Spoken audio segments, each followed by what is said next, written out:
alongside 20 attorneys general and a governor's office, we're suing the U.S. Department of Agriculture for demanding that we turn over deeply personal data about every single applicant and recipient of the Supplemental Nutrition Assistance Program, also known as SNAP, in our state, and for threatening to withhold funding unless we comply.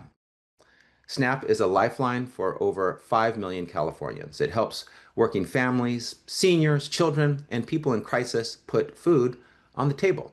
But now the Trump administration is demanding that states turn over personal, sensitive data, names, social security numbers, home addresses, even for people who applied years ago. It's a bait and switch of the worst kind.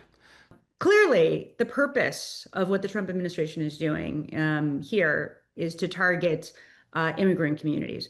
But I think it's important to remember it's also to send a chilling effect to American citizens and to tell them that if they apply for programs that they are perfectly entitled to under law, their most personal and sensitive data is going to be shared with all kinds of people. And it's going to have the impact, and I think it already is, of scaring people away from seeking these incredibly important programs. Man, I think we can all say there's almost nothing more important than a person's ability to eat.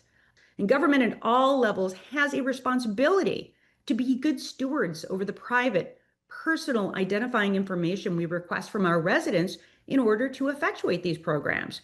And for SNAP, that information goes way beyond what you file in your tax forms. It includes your housing information, landlord contact information, how much you pay for your utilities, even how much you pay in medical debt. When that information is shared, it is with the understanding that the federal government is only using it for its intended stated purposes.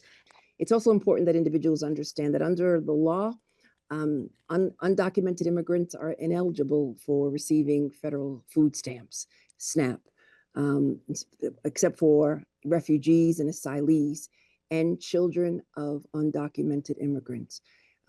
They are eligible for food stamps, but their parents are not, but their parents can apply for it. So there's certain exceptions where individuals can apply for food stamps. And it's also, I think they've expanded, again, this animus towards immigrants, and that is under the Personal Responsibility and Work Opportunities Act. They basically said that anyone who shows up at a food pantry has to show documentation that, in fact, they're eligible to receive free food. This is cruel, and it's really all about building trust with the immigrant community and with all individuals.